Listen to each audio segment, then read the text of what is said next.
আমার নাম রাশেদা, তবে আমার ফ্যামিলিতে আমাকে রাশু বলে বেশিরভাগ ডাকে। বাড়ি মহেশখালী, আমরা ভাই বোন 4 জন। আমার আব্বুর নাম হোসেন আলী। আচ্ছা। ভাই বোন 4 জনের মধ্যে আমি সবার ছোট। আচ্ছা। ভাই 2 জন, বোন 2 জন। আমার বড় বোনের বিয়ে হয়ে গেছে আমার ফুফাতো ভাইয়ের সাথে, সে বর্তমান ঢাকায় থাকে, শুরু থেকে ঢাকায় থাকে সে। আচ্ছা আচ্ছা। আর 2টা ভাই, একটা ভাই প্রায় 11 থেকে 12 বছর হবে, সে মালয়েশিয়া যায় প্রবাসে। আচ্ছা। আমার আব্বু, আমি ছোটবেলায় প্রায় 2-3 বছর হবে, আমার তেমন মনে নাই, আব্বু মালয়েশিয়া যায়। মালয়েশিয়া যাওয়ার পরে 10 বছর পরে আমার বড় ভাই এখানে নেওয়া যায়। মেজো ভাই এখানে শুকনা মাছের ব্যবসা করে। শুকনা মানে শুটকি মাছ। ওকে। চিটাগং। তো আমি স্কুলে আমার ভর্তি করাই, আমাদের প্রাইমারি স্কুলে মহেশখালী গটিভাঙ্গাতে। ক্লাস 5 শেষ করার পরে আমি মাদ্রাসায় ভর্তি হই পরে 6 থেকে। কাজিয়াকাটা সোমাইয়া দাখিল মাদ্রাসায় ভর্তি হই। তো ওখানে আমি মাদ্রাসা চলাকালীন আমার আব্বু তো বাহিরে থাকে, আমার বড় ভাইও তো বাহিরে থাকে, থাকি বাসায় শুধু আমি আর আমার আম্মু। আম্মুকে হেল্প করার মতো তেমন ছিল না। তো মেজু ভাই আমার একটা জ্যাঠাতো বোন, আমার বড় আব্বুর মেয়ে, ওর সাথে রিলেশন হয়।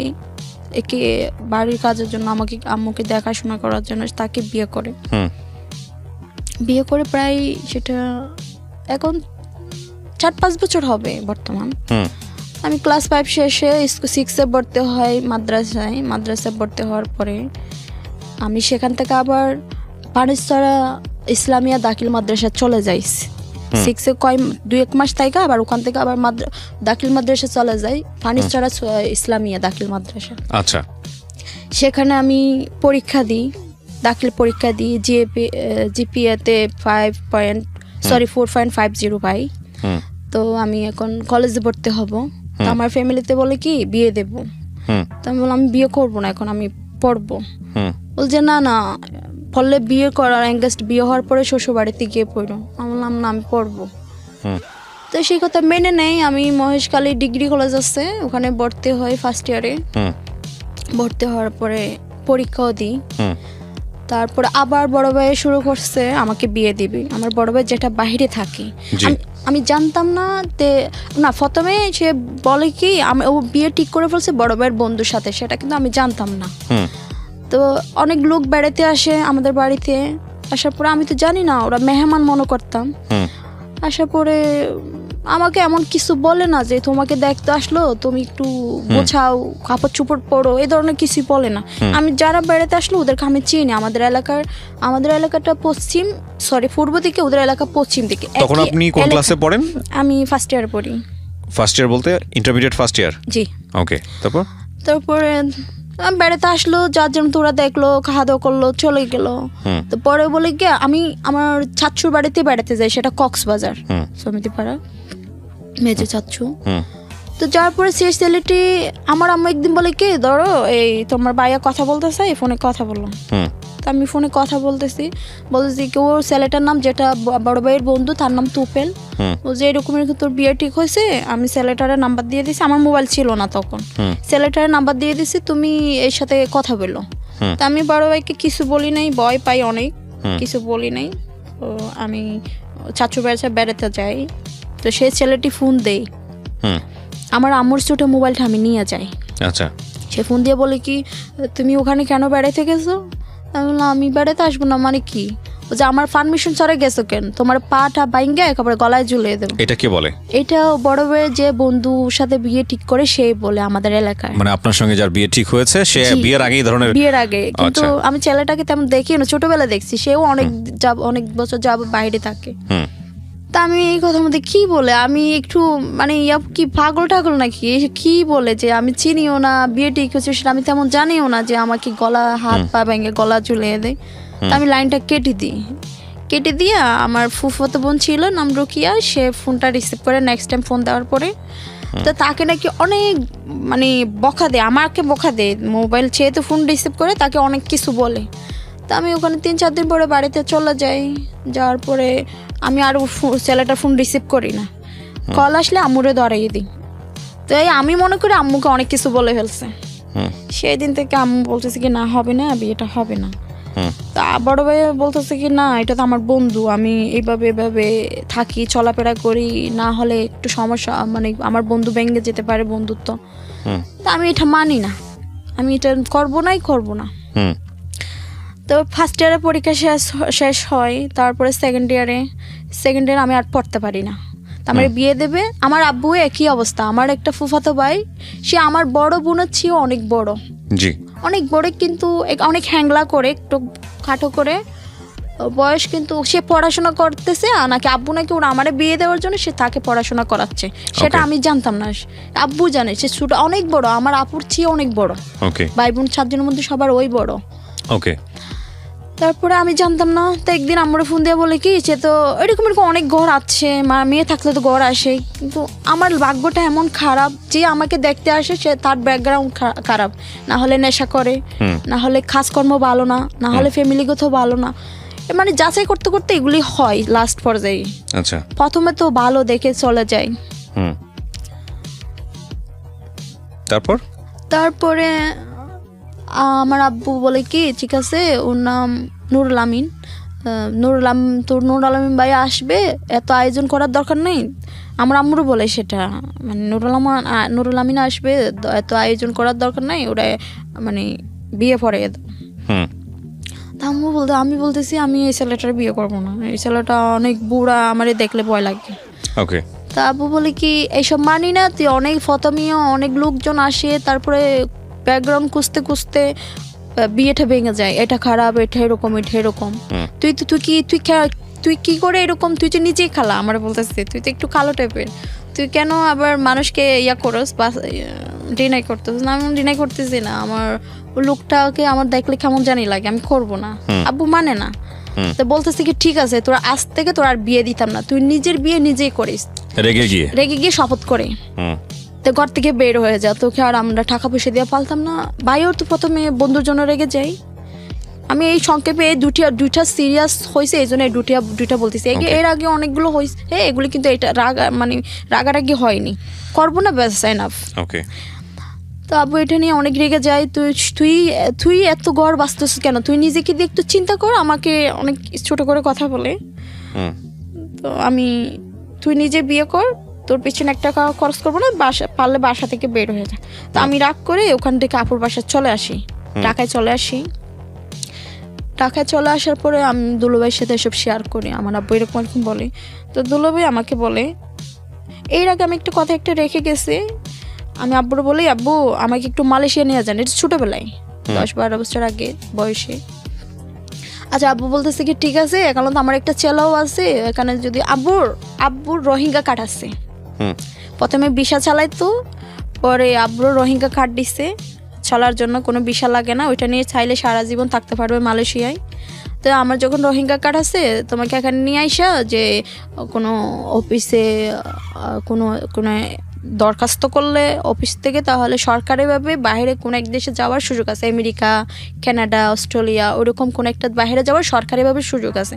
তাহলে আমি বললাম যে আমার অনেক আশা আছে, স্বপ্ন আছে, আমি ওই কোনো এক দেশে যাব। তারপর তো বিয়ে যখন করি নাই, তখন এটা আগের কথা, এটা ছোটবেলার কথা ছিল, আমার অনেক স্বপ্ন ছিল, আব্বু এই কথাটা বলছিল আমাকে নিয়ে যাবে। আচ্ছা। পরে আমি দুলোভাইয়ের সাথে পরামর্শ করি, দুলোভাই আমি আব্বু যে একদিন আমাকে ওই কথাটা বলছিল যে আমাকে নিয়ে যেতে পারবে, মালয়েশিয়া গেলে ওখান থেকে সরকারিভাবে বাইরে যাওয়া যাবে, আমার পক্ষে কি ওরকম যাওয়া কোনো সিস্টেম আছে? আচ্ছা, তখন আপনার বয়স কত? 4-5 বছর আগের কথা। মানে কত সালের গল্প এটা? প্ল্যান করতেছেন কত সালে যাওয়ার জন্য? আপনি রাইট নাও বলছেন আপনার বয়স 22 বছর। জি, মানে তার মানে তখন আপনার কত? 18 বছর বয়স। ওকে। তারপরে তো আমি দুলাভাইয়ের কাছে ঢাকায় চলে আসি। আপনি কি দুলাভাইয়ের কাছে ঢাকায় চলে আসলেন? 18 বছর বয়সে আপনি মালয়েশিয়া যাবেন, তখন পড়াশোনা করতেছিলেন? না, তখন মালয়েশিয়া 18 বছর না, মনে হয় 20 আমার তো 18 থেকে 20 খুব দূরে না, কিন্তু কথা হচ্ছে যে এই বয়সে আপনাকে পারমিশন দিবে আপনার ফ্যামিলি কোথায় দেশের বাইরে যাওয়ার জন্য?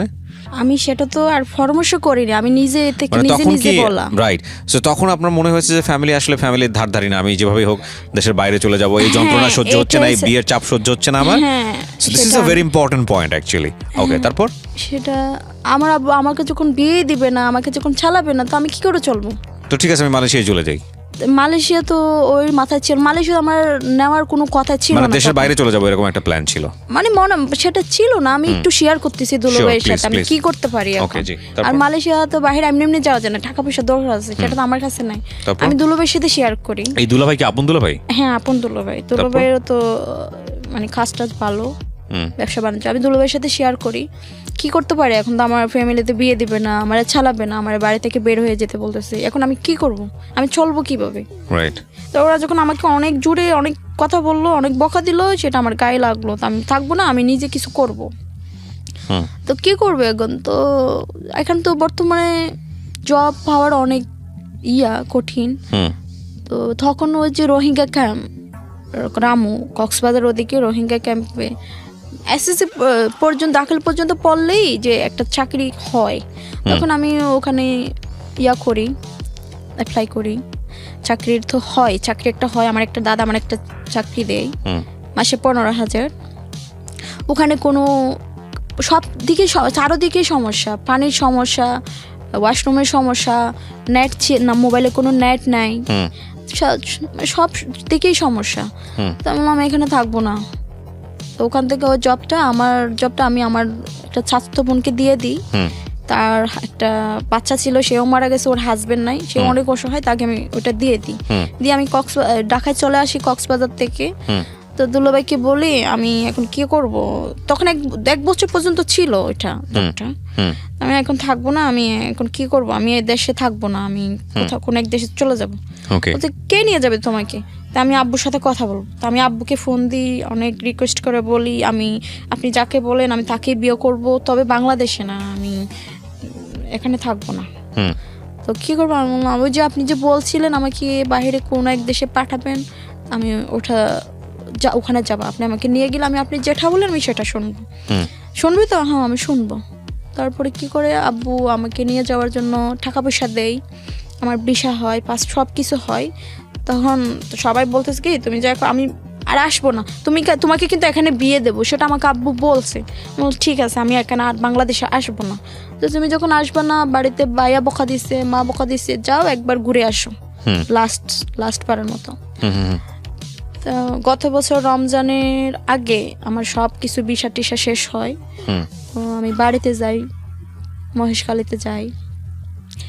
তখন রমজান, 15 রমজান ভালোভাবে থাকি। 16 রমজানে আমার সব কিছু হয়ে যায়, টিকিট হয় না, ভিসা সব হয়ে যায়।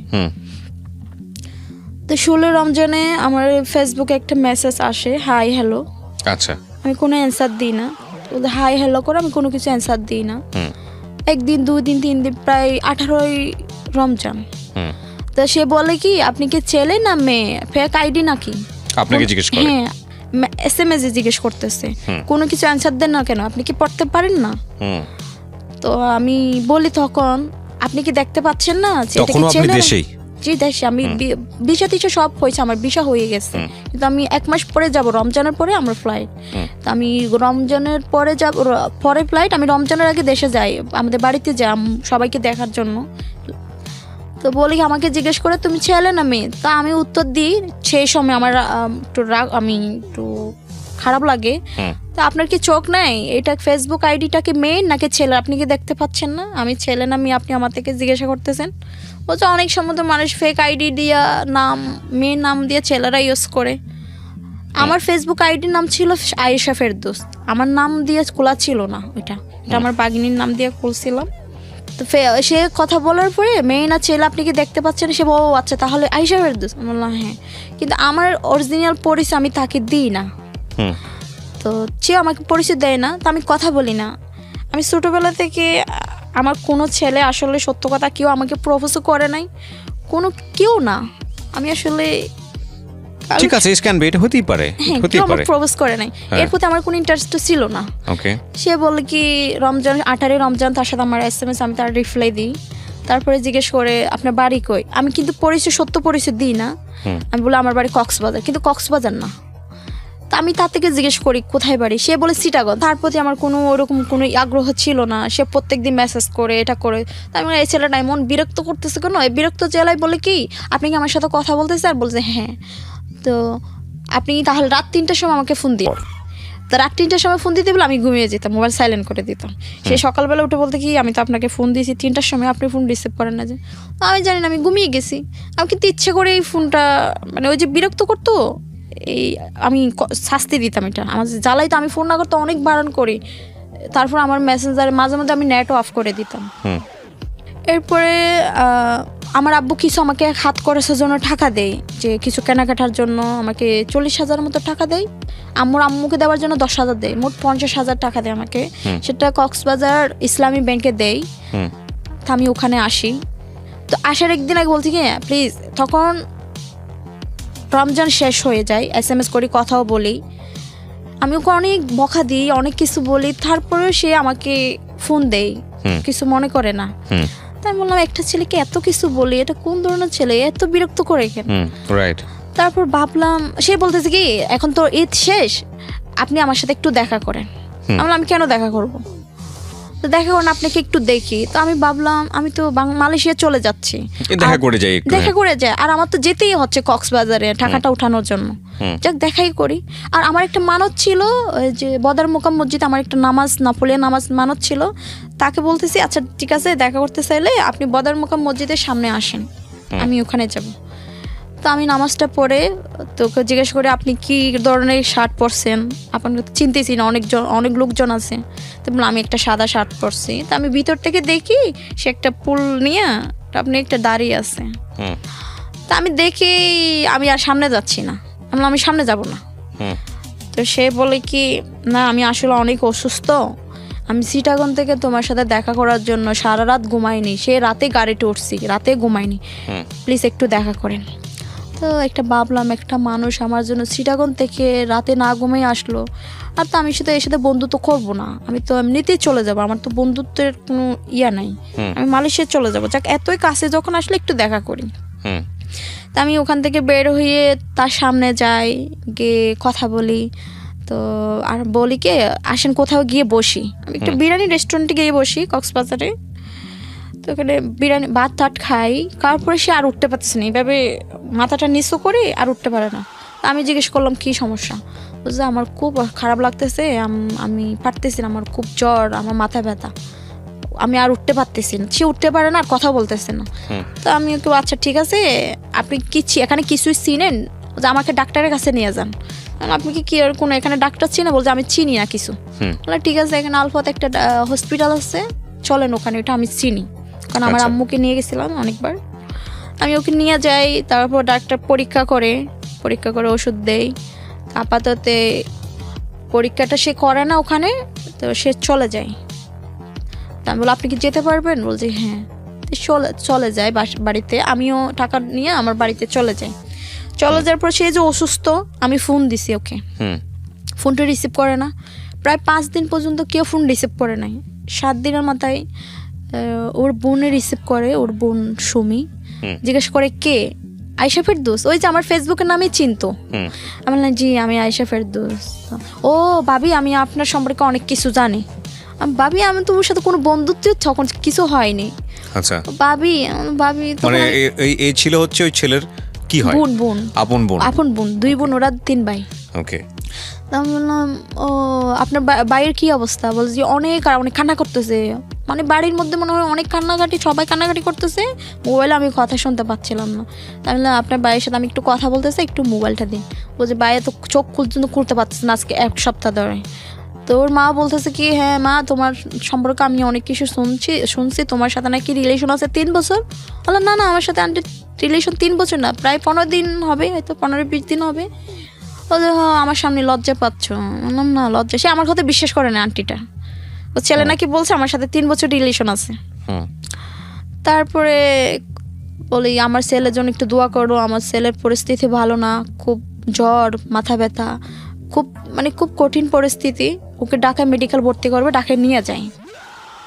এর দেখা করার প্রায় আরও 20 দিন পরে সে আমাকে ফোন দিয়ে বলে, 1 সপ্তাহ তো আমার সাথে কথা হয়নি দেখা করার পরে, বলে কি আয়েশা ফেরদৌস আমি তোমাকে দেখতে চাই, এখন একটু আসতে পারবা সিটাগন মেডিকেলে? ওর মাও বলতেছে মা একটু আসো না, অনেক রিকোয়েস্ট করতেছে।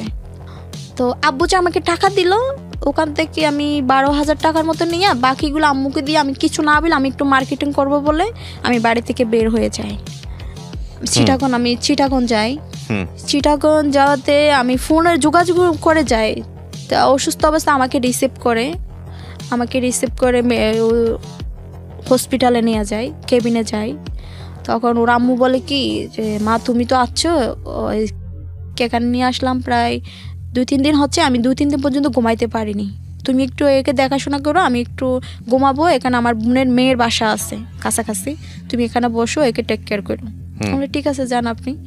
তো ওর চলে গেল, আমার সাথে অনেক সুন্দরভাবে কথা বলে। তখন আমি ওর পাশে বসে থাকি। তারপর রাত 12টার সময় সে কাঁপতেছে, অনেক জ্বর, আমি দৌড়ে দেখছি অনেক জ্বর। তখন আমি একটা তাওলা দিয়ে আমি কপাল টাপাল মুছে দিই। তারপরে সকাল হওয়াতে আমি ডাক্তারের কাছে গিয়ে বলি খুব সমস্যা, রাতে জ্বর ছিল, রাতে তো ডাক্তার নেই, এমনি অন্য কেবিনের লোক আছে, রুগী আছে, ডাক্তার একটা ইঞ্জেকশন দেয়। তারপর মা এসে বলে কি, আমি জিজ্ঞেস করি আন্টি টাকা পয়সা আছে আপনার, যে এতে কক্সবাজারের চিকিৎসা অনেক চিকিৎসা অনেকে করছে, টাকা পয়সা আছে শর্ট। তো আমি ওর আম্মুকে 5,000 টাকা দিই, নিতে চাইনি, আমি জোর করে দিছি, খুব অবস্থা খারাপ। এরপরে সাদেকের জন্য সবার জন্য খাবার নিয়ে আসে, ওই যে সাদেকের খালাতো বোন আর খালাতো বোনের হাজবেন্ড দুজনে আসে। তো এসে বলতেছে কি ভাবি আমি আপনাকে ভাত খাইয়ে দেবো, কিন্তু আমাকে টাকা দেওয়া লাগবে।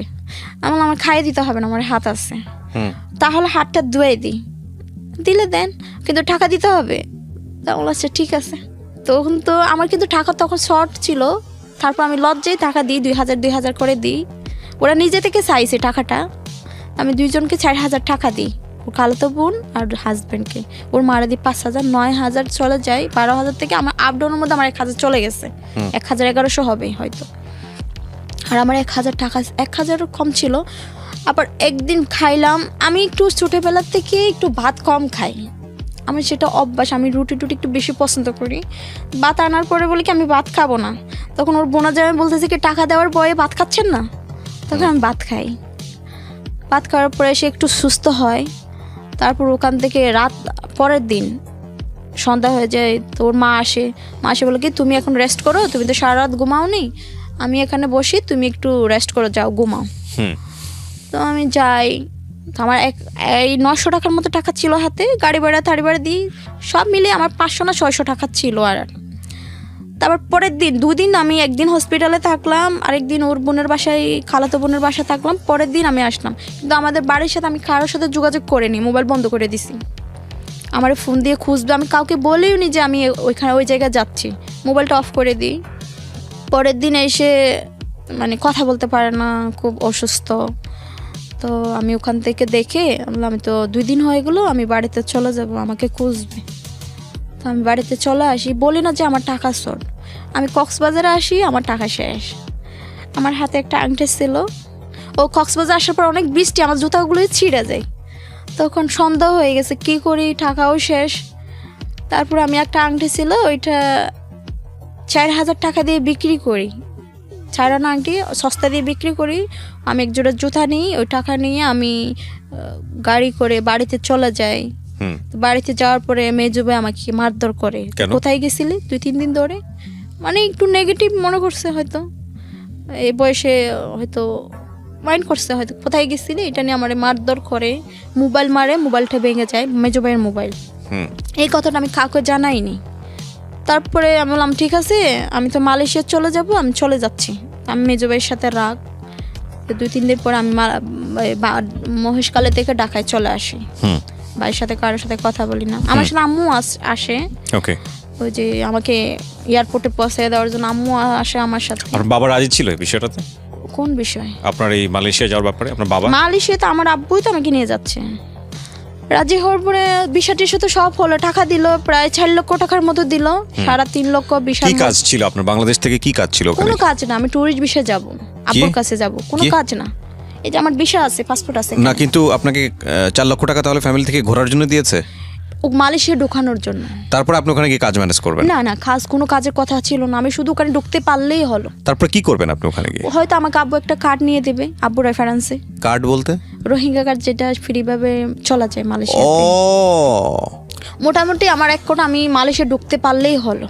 আপনি রোহিঙ্গা বলে নিজেকে ওখানে সিটিজেনশিপ দাবি করবেন? সেটা তো প্রথমে হয়নি, বলছে আব্বু কার্ড নিয়ে দেবে, রোহিঙ্গা এটা কোনো কথা হয়নি। তুমি এখানে আসো আসো সেটা বলছে, এখানে বিয়ে দিয়ে কি করা যায় দেখা যাক। মানে ওখানে একটা ব্যবস্থা করবেন নাকি? আচ্ছা, তারপর? কাজের ব্যাপারে কোনো কথা হয়নি। তারপর? তো টাকা দেয় 4 লক্ষ টাকার মধ্যে 4 লক্ষ টাকা খরচ হয় না, 3.5 লক্ষ হয়। তারপরে বাকি টাকা আমার আম্মুর অ্যাকাউন্টে আছে, দিয়ে দিচ্ছি আমি। আব্বু বলছে করো যে এগুলি, আব্বু তো দরদারা করছে, তো বাকি টাকা আমি আম্মুর অ্যাকাউন্টে দিয়ে দিই। তারপরে আমি আমার সাথে দেখা হওয়ার পরে, অসুস্থ হওয়ার পরে আমি ঢাকায় চলে আসি। কে বলি না এই কথাগুলি, আমি অতটুকু মনে করতাম না তখন। আমি জাস্ট একটা মানুষ অসুস্থ, আমাকে খুব রিকোয়েস্ট করলো, আমি এই জন্য দেখতে গেলাম। কোনো কিছুই ছিল না, ফ্রেন্ডও ছিল না, জাস্ট পরিচয়।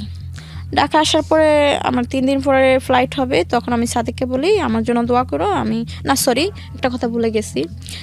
আমি যেই দিন সকালে আসবো, একদিন এর আগের দিন রাতে সকাল আমি চলে আসবো ঢাকায়। দিয়ে বলে কি, মা আমি তোমাদের বাড়িতে আসবো। আন্টি কেন? আমি জিজ্ঞেস করি নর্মালি, তোমাকে দেখতে আসবো। আমি বললাম আমি ঢাকায় যাচ্ছি, এটা নিয়ে পরে হবে কথা। তারপরে আর আসে নাই? না, আসে নাই। আমি পরে সকালে ঢাকায় চলে আসি, আম্মু আর আমি। তারপর আমার বলে আমি চলে যাচ্ছি, সে তো অনেক কান্নাকাটি করতে, আমি তোমার পছন্দ করি। আমি এসব কিন্তু বিশ্বাস করি না। মানে ফেসবুকে মাত্র কয়েকদিনের পরিচয়, কিসের কোনো কিছু বিশ্বাস করিনি। মিথ্যা কথা, আমি মনে করতে মিথ্যা কথা বলতেছে। আমি বিষয় এটার প্রতি আমি কোনো গুরুত্ব দিইনি। আমি চলে যাই মালয়েশিয়াতে, চলে যাই। আমার ট্যুরিস্ট ভিসা মেয়াদ ছিল 3 মাস। ফার্স্টে 1 মাস আমি ফ্রিভাবে থাকতে পারবো, এরপর 1 মাস বাড়াতে পারবো, এরপর আরেক মাস। আমি 1 মাস থাকি। 1 মাস থাকার পরে দেখি আমার ভিসার আছে, আমার আব্বু নিয়ে আরেক মাস বাড়িয়ে দেয়। আমার সবকিছু এখানে আমি আনছি ডকুমেন্টস। যাওয়ার পরে এত আব্বু কি করছে, একদিন জুমার দিন সে নামাজ পড়তে যায় বাংলাদেশে। ওই যে মানে বাবা ওখানে আছে, সেও রোহিঙ্গা পরিচয় গেছে, থাকবে ওখানে, এরকম চিন্তা ভাবনা? পরিচয় হয়নি। তাহলে মানে সেও প্ল্যান করেছে সে রোহিঙ্গা দিয়ে ওখানে সিটিজেনশিপ নিয়ে নেবে? সেটা হবে পরে। আচ্ছা, 1 মাস পর্যন্ত কিছু বলে না আমাকে। 1 মাস আমি যাওয়ার পরে আব্বু অনেক হ্যাপি, আমাকে একটা মোটর গিফট করে, মোটর বাইক। আমি বাইক চালাতে পারি। আপনার বাবাকে আগে থেকে ছিল মালয়েশিয়াতে? হ্যাঁ, 22 বছর। 22 বছর? তাহলে তো আমার এই কোশ্চেনগুলো রেলেভেন্ট হচ্ছে না। আমার আব্বু, আমি ছোটবেলা থেকে মালয়েশিয়া থাকি। আব্বু যাওয়ার কয়েক বছর পরে আমার বড় ভাইকে নিয়ে যায়। ওরা দুইজনে এখনই বর্তমান আছে। আপনার বাবা খুব খুশি আপনি মালয়েশিয়াতে চলে গেছেন? আমাকে একটা মোটর লেডি বাইক একটা গিফট করে। আমি তো অনেক খুশি। 1 মাস পর্যন্ত আমি অনেক এনজয় করছি, বাইক চালাতে পারি। আমি অনেক জায়গায় আমাকে নিয়ে যায়, দেখায় এটা এরকম। আমি মালয়েশিয়ায় কালান্তানে ছিলাম কতবার, তুনজু, মাইডিন, সব জায়গায় আমি ঘুরছি। মার্ডিনে মার্কেটে যাই, আমাকে টাকা পয়সা দেয়, আমি টাকা পয়সা কিছু খরচ করে কিছু রেখে দিই। আমি অনেক হ্যাপি। আমি এর প্রতি কোনো গুরুত্বপূর্ণ রিসিভ করি না। সে একদিন ওর মা অনেক ফোন করে কান্নাকাটি করতেছে, মা তুমি নাকি মালয়েশিয়া চলে গেছো? না, হ্যাঁ। আমি আন্টি মালয়েশিয়া, এটা কি করলাম? আমার ছেলে মরে যাবে, আমি তোমাদেরকে ছাড়বো না, অনেক কিছু বলতেছে। একদিন সে ভিডিও কল দিয়ে কি বলে, মসজিদের ভিতরে, তাও সেদিন জুমার দিন, কোরআন শরীফ এভাবে মোবাইল সামনে রেখে বলছে, আমি কোরআন শরীফ ধরে বলতেছি, তুমি যদি মালয়েশিয়া থেকে বাংলাদেশে না আসো, আমাকে বিয়ে না করো, আমি আত্মহত্যা করবো, এই কোরআনের কসম। তখন সেদিন আমার খুব খটকা লাগে। তারপর আমি বিশ্বাস করি না, ছেলেরা বলে।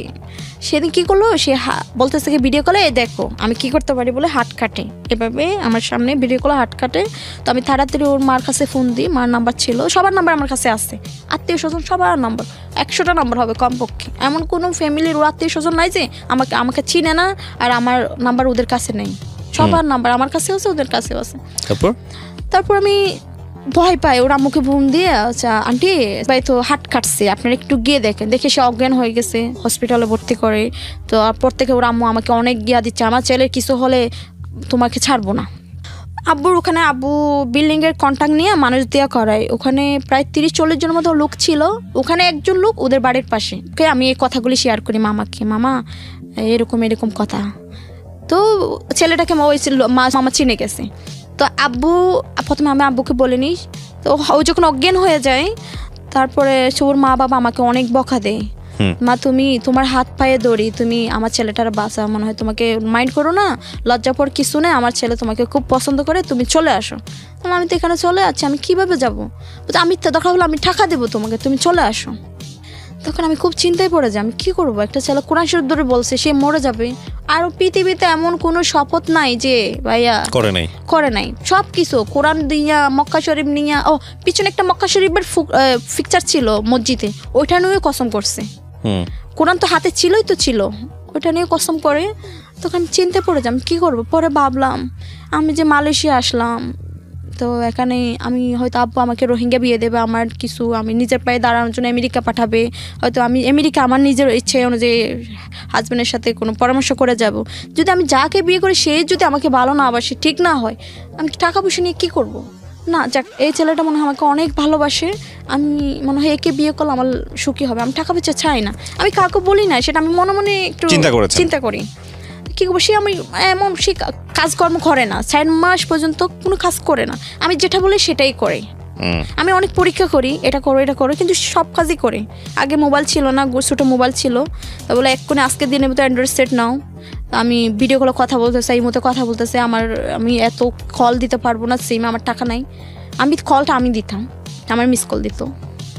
তো তারপর সেদিন দিনে দিনে সে মোবাইল নেই, তা আমি যেটা বলি সেটাই করতেছে। সে বিশেষ ওর ফ্যামিলি, মা আমাকে যে পাটা সামনে থাকলে মনে হয় পা ধরতো, এরকম অবস্থা। অনেক রিকোয়েস্ট করে, অনেক কান্নাকাটি করতেছে, সবাই আত্মীয় স্বজন সবাই, দুলাভাই ওদের সবাই জানে, সবাই আমাকে ফোন দেয়। মাঝে মাঝে ওরা নিজেরাই ফোন দিত, ডাইরেক্ট কল দিত। তো আমি কিছু না পেয়ে আমি আব্বুকে কথাটা শেয়ার করি। আব্বু, খুব নর্মালি বলি, আমি বলতেও সাহস পাচ্ছি না, আমি প্রথমেও বাংলাদেশে করব না, তো আমি আব্বু আমি বিয়ে করবো না, আমি দেশে চলে যাব। তখন তো আব্বু অনেক রেগে যায়, এখন কী বলছিস আবার বল।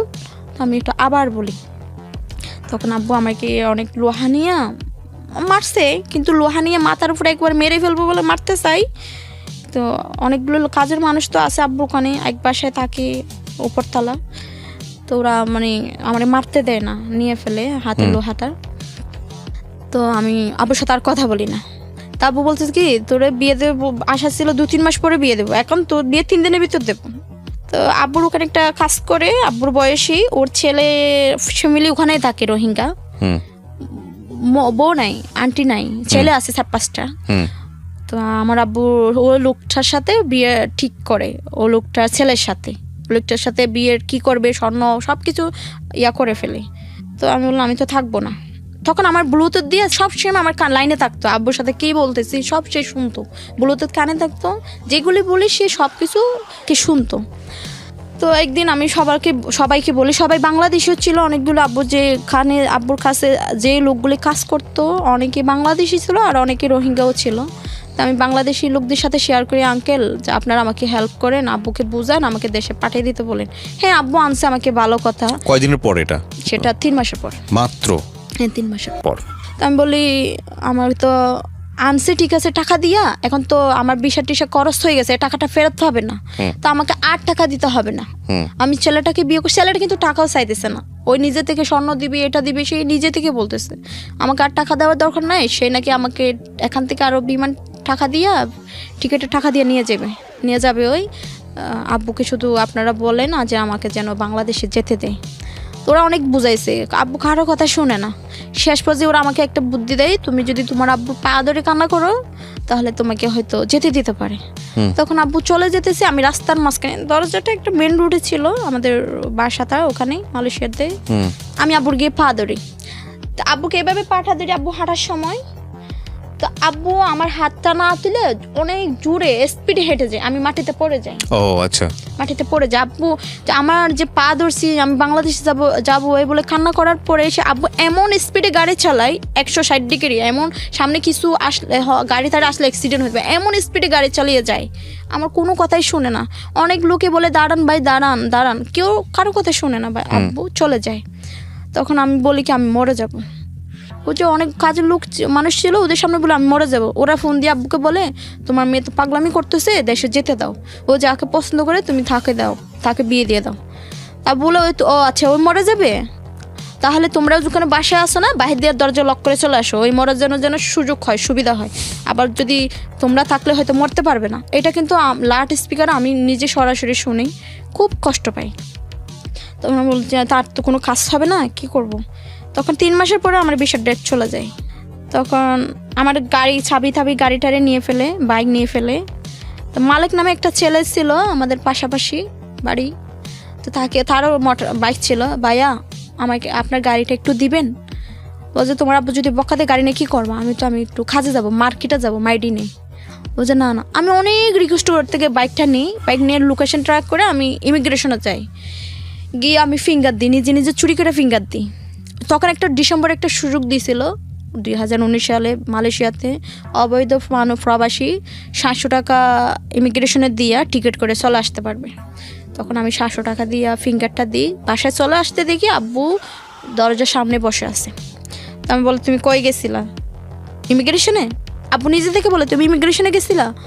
তো আমি চুপ করে থাকি। তুমি যতই যাও না কেন, তুমি যদি এখান থেকে বাংলাদেশে যাও তোমার লাশ ছাড়া তুমি জীবিত যাইতে পারবে না। এই কথা শোনার পরে বলি না আমি ইমিগ্রেশনে যাইনি। তখন আমি ইমিগ্রেশনে গেছিলাম সত্যি ফিঙ্গার তো দিয়ে ফেলছি।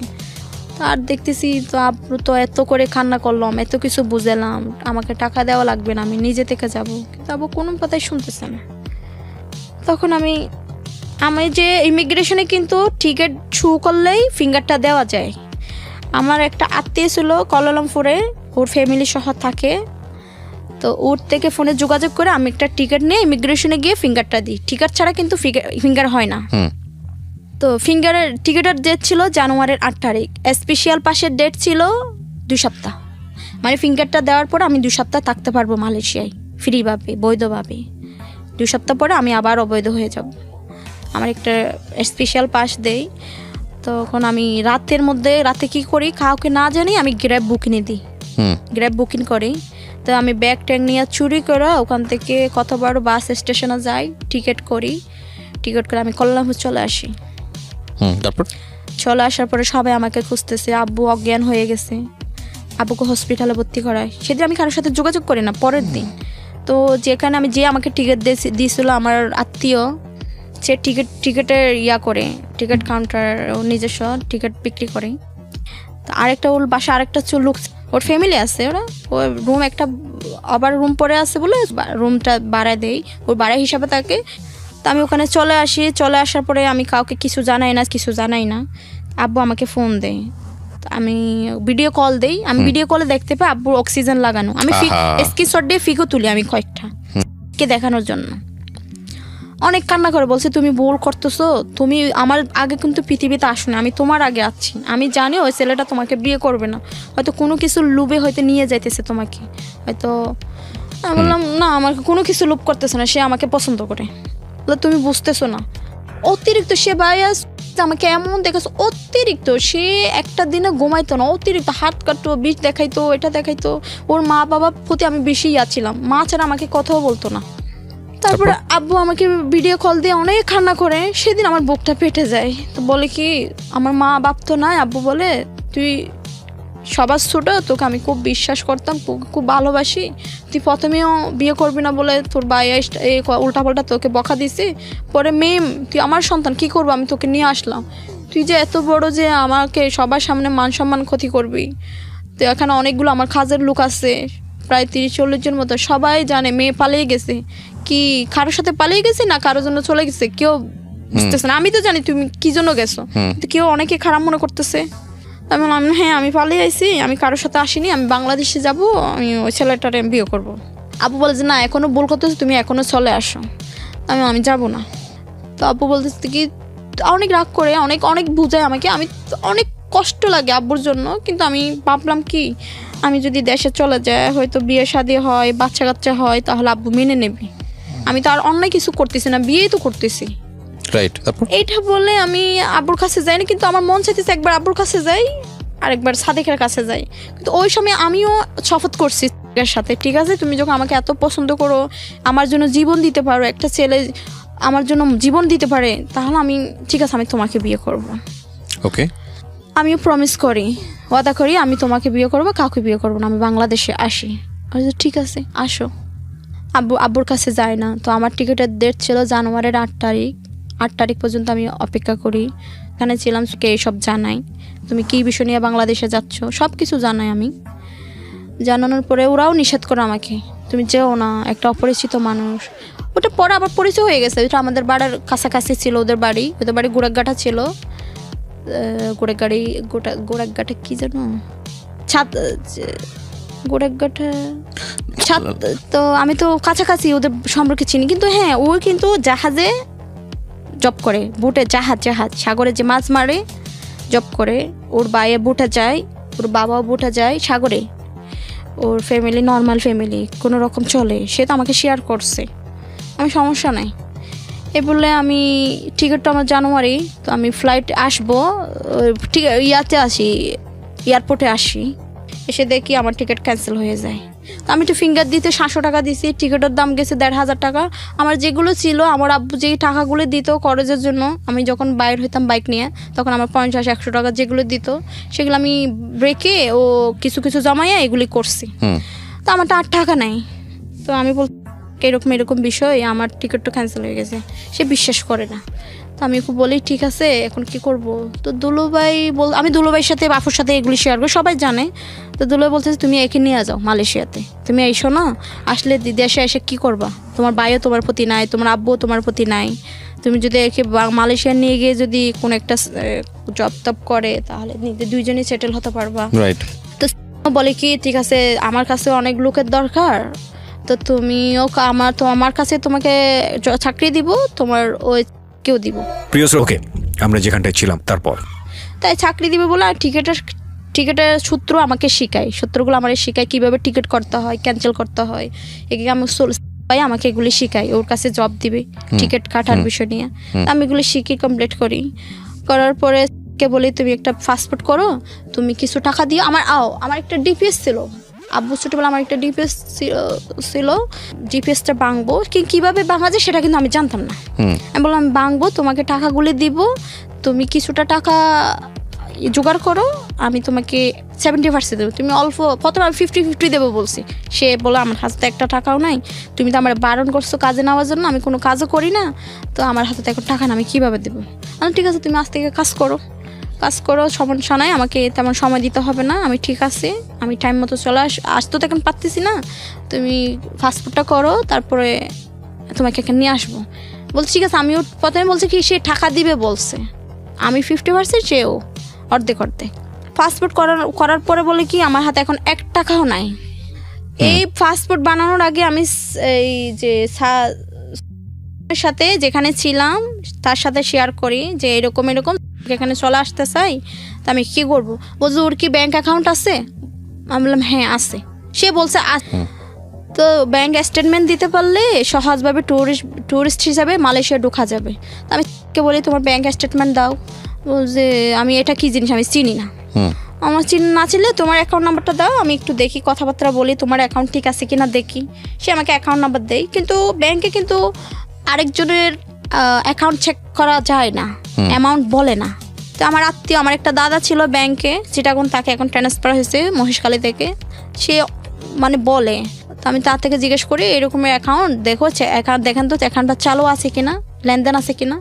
বলছে না, এটা তো 5 বছর হয়ে গেছে, ক্লোজ হয়ে গেছে অলরেডি, কোনো লেনদেনও হয়নি। প্রথম থেকে সে অ্যাকাউন্ট অন করছে ঠিকই, কিন্তু লেনদেন হয়নি। তো আমি বলি কী ব্যাপার, মিথ্যা বললা কেন, তোমার অ্যাকাউন্টে তো কোনো লেনদেনও নাই, অলরেডি বন্ধ। সে বলে আমার সাথে রাগ করে গরম হয়ে যায়, বলছে আছে আমার আরেকটা আছে। আচ্ছা যাই হোক, আমি তোমাকে টাকা দিতে পারলেই তো হলো। তো আমি এই বিষয় নিয়ে নিজেকে মালয়েশিয়া আনার ব্যাপারে বলছিলেন, তার তো এখন অ্যাকাউন্ট ক্লোজ, এখন কি করা যাবে। যে অ্যাকাউন্ট ক্লোজ হলে স্টেটমেন্ট ছাড়া ট্যুরিস্ট হিসাবে ঢোকা যাবে না মালয়েশিয়ায়। তাহলে এখন তুমি মিথ্যা কথা বললা, আমিও দেশে আর যেতে পারতেছি না, আমি অবৈধ হয়ে গেলাম, আবার জানুয়ারি শেষ হয়ে গেল, স্পেশাল পাশের ডেটও শেষ, এখন কি করবা তুমি এখানে আসার চেষ্টা করো, ট্যুরিস্ট হিসেবে না হোক যেভাবে আসতে পারো, আমি তোমাকে হেল্প করব। সে বলে কি আমি এখন আর যাবো না মালয়েশিয়ায়, তুমি বাংলাদেশে চলে আসো, মন না চাইলে এসো না। আমি কি বলে, এখন আমি আব্বুর কাছ থেকে চলে আসলাম, বাইরের কাছ থেকে চলে আসলাম, আমি কিভাবে আব্বুর কাছে ফেরত যাবো? তাহলে তুমি চলে আসো দেশে।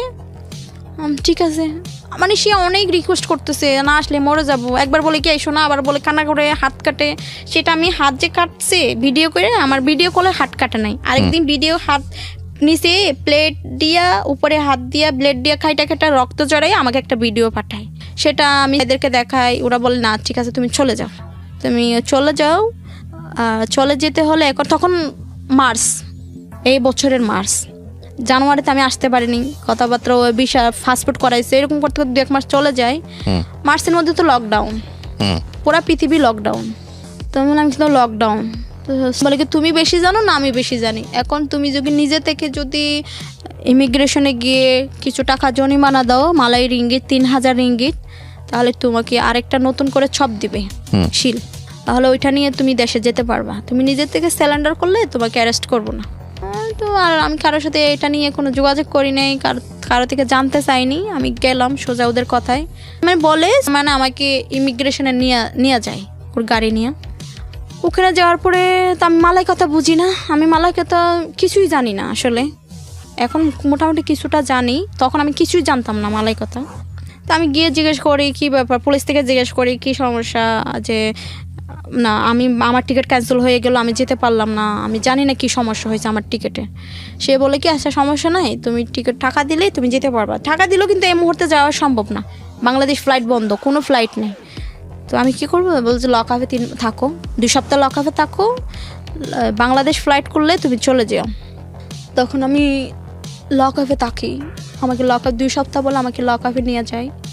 লক আপে যে এত কষ্ট, মালয়েশিয়া জেলখানা কাকে বলে, একদম কাছে, অনেক ঠান্ডা কাকে বলে, একদম ডিপ ফ্রিজ, আর বলার মতো ভাষা নাই।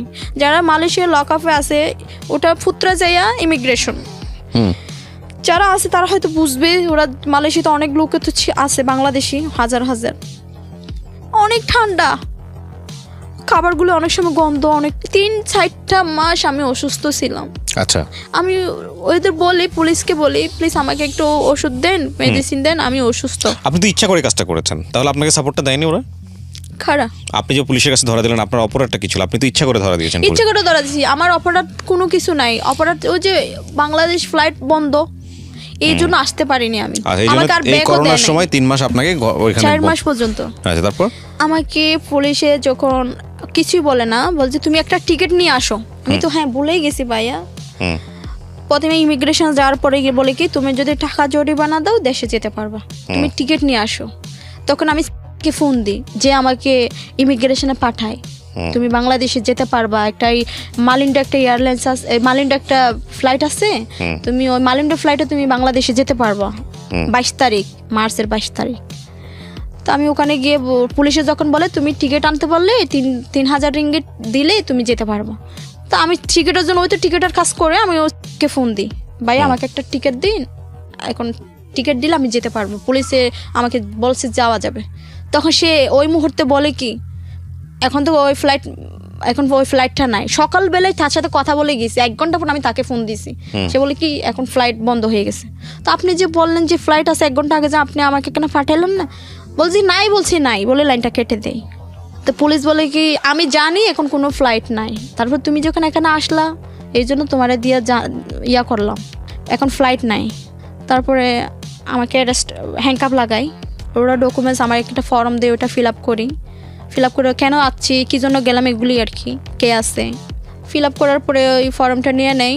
আমার সব মোবাইল আমার থেকে নেয় নাই, মোবাইলটা হাতে নিয়ে একটা সামনের ক্যামেরা দিয়ে আমি একটা ফিক তুলে পাঠাই। ওরা SMS করিয়ে বলি, ফোনে কথা বলতে পারতেছি না, এই ছবিটা পাঠানো এই কারণে যে না আপনি সত্যি হ্যাঁ সত্যি আমি ফোনে ভয়েস দিয়ে বলছি আমাকে অ্যারেস্ট করে ফেলছে। এর আগে তো এর সাথে যোগাযোগ করে গেছি আমি ইমিগ্রেশনে, আমি বলে আমার জন্য দোয়া করো, যদি বাইসেসলি যদি আমাকে ধরে ফেলে কোনো প্রকারে আমার জন্য 3টা মাস অপেক্ষা করো। মালয়েশিয়াতে 3-6 মাসের উপরে কোনো জেল হবে না মেয়েদের জন্য। আমার তো তেমন অপরাধ নাই, আমি তো কোনো অপরাধ করিনি। তুমি আমাকে যদি অ্যারেস্টও করে তুমি 3 মাস থেকে 6 মাস পর্যন্ত আমার জন্য অপেক্ষা করো, আমি সত্যি বাংলাদেশ চলে আসবো। তখন বাবা কোথায়? তখন কেলান্তানি, আমার যেখানেই থাকে তখন মালয়েশিয়াতে আছে কেলান্তানি। এটা কুয়ালালামপুর থেকে প্রায় 10 ঘন্টা রাস্তা কেলান্তানিটা। আপনি শুধুমাত্র এই জেলে যাচ্ছেন, বাংলাদেশে ফিরবেন সে কারণে, এবং বাংলাদেশে ফেলেছে মালয়েশিয়াতে। কিন্তু আমি ইমিগ্রেশনে যাওয়ার আগেও আব্বুকে ফোন দিছিলাম। বলেন তারপর? তো আমি ইমিগ্রেশনে যাচ্ছি, আমার হাতে টাকা পয়সা তেমন নাই। সেই সময়ও বলে কি তুমি চলে আসো। আমি বললাম যাবো না গেলে যাও, তোমার ইচ্ছে, তুমি যেটা ভালো মনে হয় সেটা করো, কিন্তু তুমি যদি বাংলাদেশে যাও শপথ করে অনেক বড় ইয়া করে বলে কি মরা মায়ের কসম নিয়ে আমি তোমাকে পরিচয় দেবো না, তুমি আমার সামনে মরে গেলেও আমি তোমাকে দেখবো না। তখন আমি লাইনটা কেটে দিই, আমি ইমিগ্রেশনে যাই, পুলিশে অ্যারেস্ট করে সেটা জানাই। বিশ্বাস করবে না বলে আমি এইভাবে ফিক তুলে হ্যান্ডকাপ সহ আমি এটা ফিক দিই। সে অনেক আফসোস করে, মানে দোয়া আমার জন্য খুব কান্না করে, তখন বয়সের মাধ্যমে কান্না করে করে বয়স দেয় আমাকে। তখন আমি তো লকআপে চলে যাই, তার সাথে আমার আর যোগাযোগ নেই। এমন সময় যে আমি যে বয়স পাঠাচ্ছি, একটা অফিসের মেয়ে এসে আমার থেকে, মহিলা এসে আমার থেকে মোবাইলটা নিয়ে যায়। আমি কিন্তু নেট অফ করতে পারি না, আমি অনলাইন অফ করতে পারি না, মোবাইলটা আমার হাত থেকে নিয়ে যায়, ব্যাগ সহ সব কিছু নিয়ে যায়। নেট অন ছিল, সেটা সত্য। নেট অন থাকার পর মোবাইলটা নিয়ে যায়, সব কিছু নিয়ে যায়, আমার মাথার একটা ব্যান্ড পর্যন্ত নিয়ে যায়, কিচ্ছু দেয় না। আন্টি সব কিছু খুলে নেয়, কিচ্ছু নাই। তো পর মোবাইল টোবাইল দেয় না, তবে লকআপে থাকে। আমাকে বলছে 2 সপ্তাহ পরে বাংলাদেশ ফ্লাইট হয়তো খুলবে, তুমি 2 সপ্তাহ পরে চলে যেতে পারবা। পুলিশে বলে আমাকে, পুলিশ এই কথাই বলে। আমি 2 সপ্তাহের জন্য অপেক্ষা করি। তারপর আমি ওদেরকে বলি আমাকে একটা মোবাইল দেন, আমার ফ্যামিলি কেউ জানে না, আমি একটা আমার ভাইয়ের কাছে ফোন দিব। কিন্তু না, এখানে কোনো সিস্টেম নাই, কেউ দেয় না। আমি দেবো, আমি বলছি আমি আইপিআই মানি, আমি বলি আমি টাকা দেবো, তারপর আমাকে একটা মোবাইল দেন, আমি 1 মিনিট শুধু অনলি 1 মিনিট কথা বলবো। ওরা আমার কথা শুনে না। তারপরে 1 সপ্তাহ হয়ে গেল। 1 সপ্তাহ তা আমি জিজ্ঞেস করলাম পুলিশ থেকে, কি ব্যাপার, 1 সপ্তাহ তো হয়ে গেল, বাংলাদেশ ফ্লাইট কি খুলে নাই? বলছেন না। 1 সপ্তাহ, 2 সপ্তাহ, 1 মাস, 2 মাস, 3 মাস চলে যায়। অনেক কষ্ট ভাইয়া, জেলখানা কষ্ট কাকে বলে, ওটা তো জেল না, লকআপ। জানি না জেলখানা আরো কতটুকু কষ্ট হবে। কিন্তু এক জামাই যে গোসল করে ভিজা কাপড়, ওইটা পরতে হয়, ভিজা কাপড়, তার ফ্লোরের মধ্যে শুইতে ঘুমাইতে হয়। আর ঠান্ডা কাকে বলে, ঠান্ডার কোনো তুলনা দেওয়ার কোনো বাসা নেই। খাবার নিয়ে সমস্যা হতো না, আমি তো এমনি ভাত একটু কম খাইতাম, নাস্তা দিত, আপেল টাপেল দিত, পাউরুটি দিত, এগুলি খাইয়ে থাকতাম। 3-4টা মাস আমি একবারও ভাত খাইনি, কারণ আমি এমনিতেও ভাত কম খাইতাম। ওইগুলি মালয়েশিয়ার খাবার বাংলাদেশের খাবার এক না, ওরা চিনি দিয়া খাবারগুলি করে, মরিচ দেয় না, ওরা চিনি দিয়া খায় মালয়েশিয়ায়। আর তরকারিতে কোনো হলুদও দেয় না তেমন, শুকনা, মানে এগুলি দেখলে গন্ধ মনে হয়, দেখতেও ভালো লাগে না। ভাত খাইনি 3-4টা মাস আমি, ভাত শুধু রুটি খাইয়াছিলাম। ওরা খাওয়ার জন্য পুলিশেরা বলতো না খাইলে মারবো, অনেক বকা দিত। তারপর আমি চুরি করে ফেলে দিতাম। আচ্ছা, তারপরে কষ্ট করে 3 মাস পার হলো, কিন্তু আমার ফ্যামিলিতে কেউ জানে না যে আমি জেলে আমাকে অ্যারেস্ট করছে। আপনার খোঁজই করেনি বাবা? খোঁজই করেনি? না, করে নাই। তো আমি যে আমার সাথে ইমিগ্রেশন আসছিল সুলাইমান, তাকে দিয়ে বলে আমার আব্বুকে বললেন যে আমি এখানে আটকে গেছি। সে নাকি বলে আমার আব্বুকে এই কথাটা বলার পরে, রাসু তো আটকে গেছে ইমিগ্রেশনে, এখন কি করবেন? তখন আব্বু বলে আলহামদুলিল্লাহ, এটা তো আমি চাইছিলাম। আব্বু এই কথাটা বলে ফোনটা কেটে দেয়। সে আমাকে বলে আর কি, আমি তো জানি না, ওই কথাটাই বলে আমাকে। তো আমি 4 মাস পর্যন্ত জেলে থাকা অবস্থায় কারোর সাথে যোগাযোগ করতে পারিনি। তো আমি একটা অফিসারকে বলি যে আমি তো কারোর সাথে যোগাযোগ করতে পারিনি, কেউ তো জানে না আমার ফ্যামিলির, আমি এখানে লকআপে আছি, আমি একটু কথা বলবো। যে ফোন দেই, আমার সাথে দেখা করতে যাই, গিয়ে বলে কি যে আমি যে লকআপে, আমার ফ্যামিলিতে কেউ জানে? বলছে হ্যাঁ, তোমার দুলোভাই জানে। তো এখন টাকার বিষয় নিয়ে কে টাকা দিবে আমাকে? বলছে তোমার দুলোভাই তো আমাকে টাকা দিচ্ছে না, তোমার অনুমতি ছাড়া। তুমি যে জেলখানা লকআপে পড়ছো, আটকাইছে, সেটা তোমার দুলোভাই জানে না, তোমার দুলোভাইকে বলো টাকা দিতে। তখন আমি দুলোভাইকে ফোন করি, দুলোভাইকে বলি মানে টাকা দেন, টিকিটের যত টাকা লাগে আপনি দিয়ে। তো আমি জিজ্ঞেস করলাম কত টাকা? 1800 রিঙ্গিট মালয়েশিয়ান। এমনি স্বাভাবিক টিকিট 1800-1200 দিলে পাই। তো লকডাউনের জন্য একটু বেড়ে গেছে আর কি, বিমান চলাচল নেই। বলছে ঠিক আছে, আগস্টের 6 তারিখে বিমান করবে বাংলাদেশে, আগস্টের পরে তুমি বাংলাদেশে যেতে পারবে। আমি বললাম ঠিক আছে। 1800 টাকা হলে দুলাভাইকে বলছে 1800 টাকা না, আপনি 200 টাকা 2000 টাকা দিয়ে রিঙ্গিট টাকা। হয়তো 1800 টাকা দিলে তো হয়তো পুরো 1800 টাকা পাবে না, তো বেড কাটবে। 2000 টাকা দেই আমি। তো এরপরে তো চলে যায় আমার মতো, আমি লকআপে চলে যাই, আর যোগাযোগ নেই। টাকা দিতে বলছি আমি। তো দুলোভাই থেকে নাকি প্রথমে 2000 টাকা নিছে, পরে বলছে কি রাসুরও তো মেডিকেল করতে হবে, করোনা টেস্ট করতে হবে, ওখানেও আরও 2000 টাকা দরকার। এই বলে দুলোভাই 1000 টাকা দেয় ওকে করোনা টেস্টের জন্য। আর বলতেছে কি গাড়ি ভাড়া অনেক আছে ওখানে। কুয়ালালামপুর, আমি ছিলাম ফান্ডানিন্ডা থেকে ক্যালসিসের কাছাকাছি আর কি, মেন টাউনের কাছাকাছি। ওখান থেকে ফুত্রা যে ইমিগ্রেশনে যেতে গ্রাইফে 100 টাকা নেয়, সেটা আমি জানি। 100 থেকে 80 টাকা নেয় গ্রাইফে।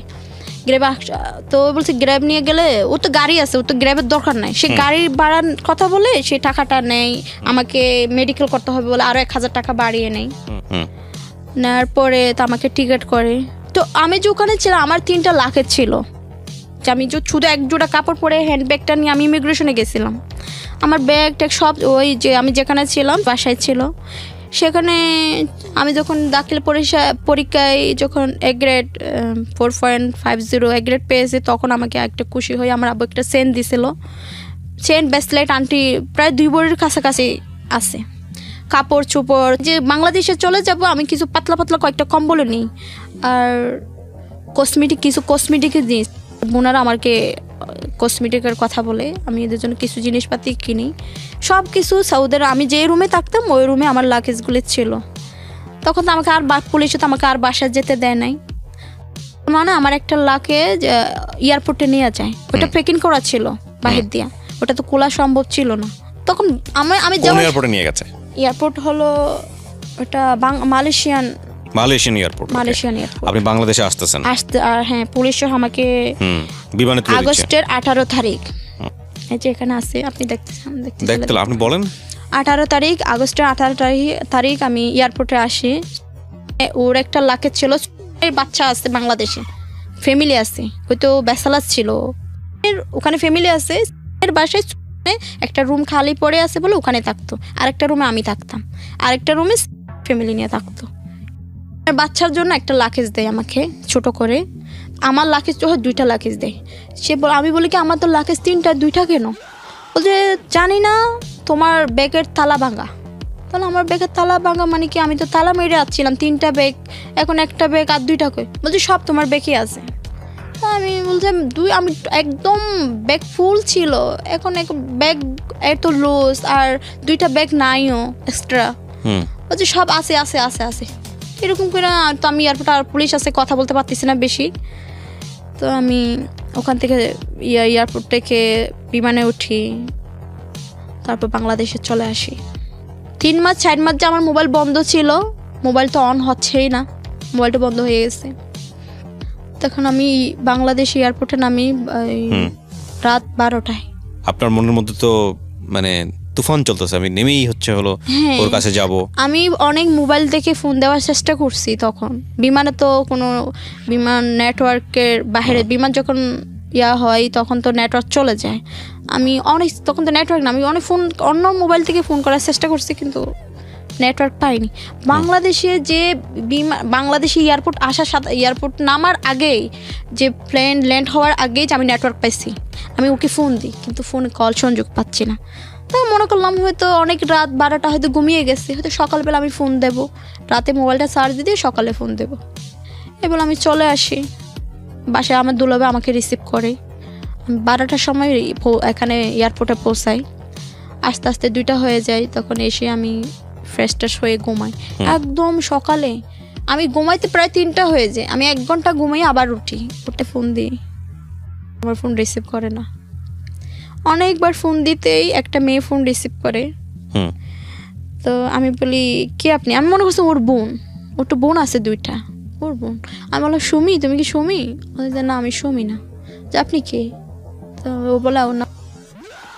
তো আচ্ছা ঠিক আছে, যাই হোক, আমি জিজ্ঞেস করি না তো আপনি কি হন, এসব জিজ্ঞেস করতেছি না, আমার মাথায় আসেনি এগুলো।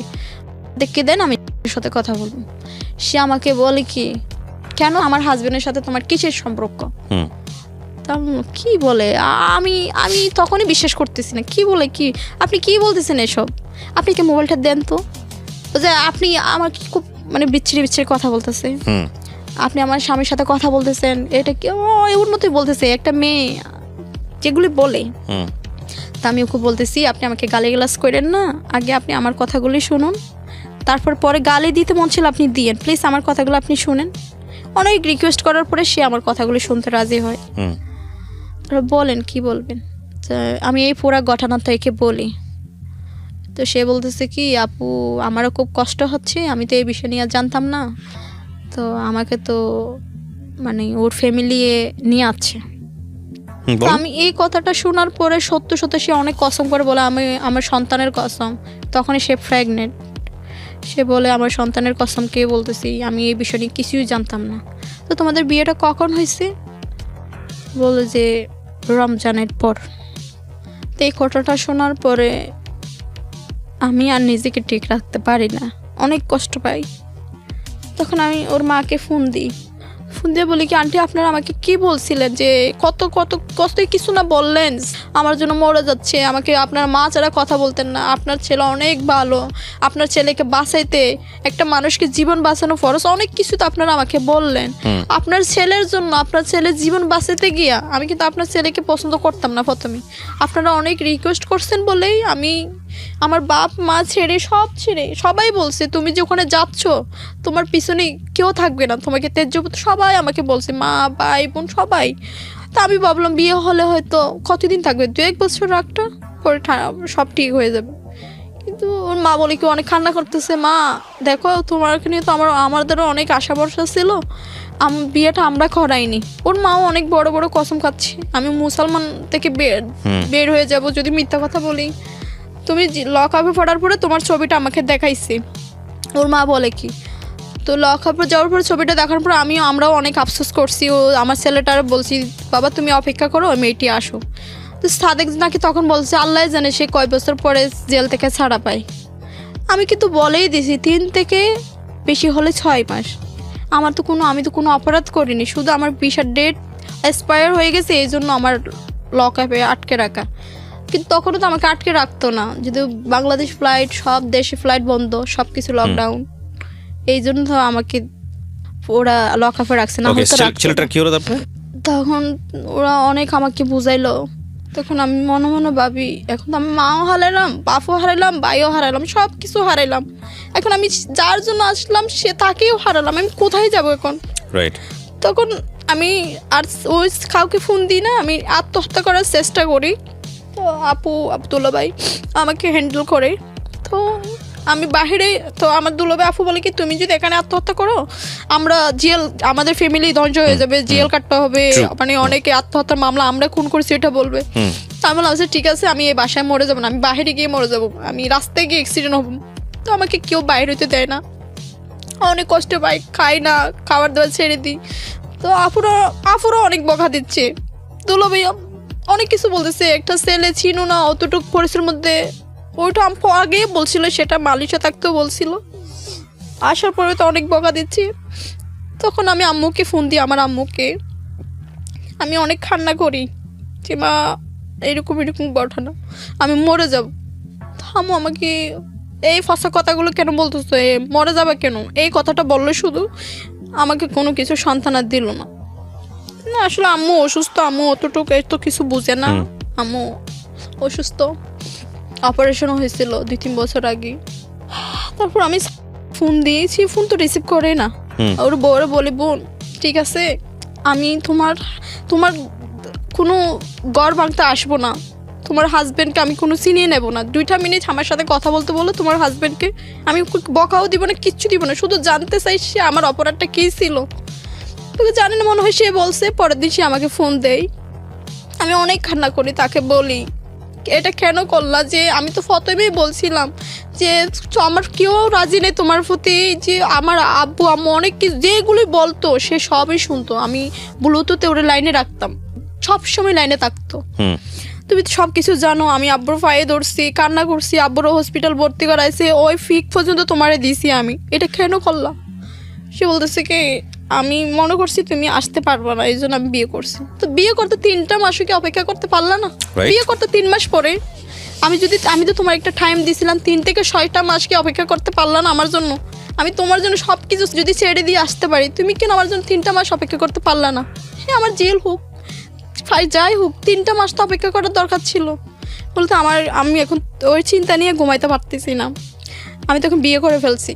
তারপরে বলি কি এখন তো আমার কোনো কিছু যাওয়ার কোনো স্থান নাই, বাবার কাছেও যেতে, মার ফ্যামিলিতেও যেতে পারতেছি না, আমার কোনো কিছুই নাই।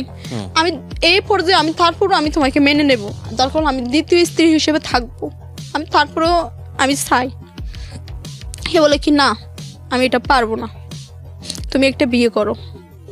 আমি কিভাবে বিয়ে করবো? বিয়ে করতে কিভাবে মানুষকে এমনি এমনি বিয়ে করা যায়? রাস্তায় কি বিয়ে বসে?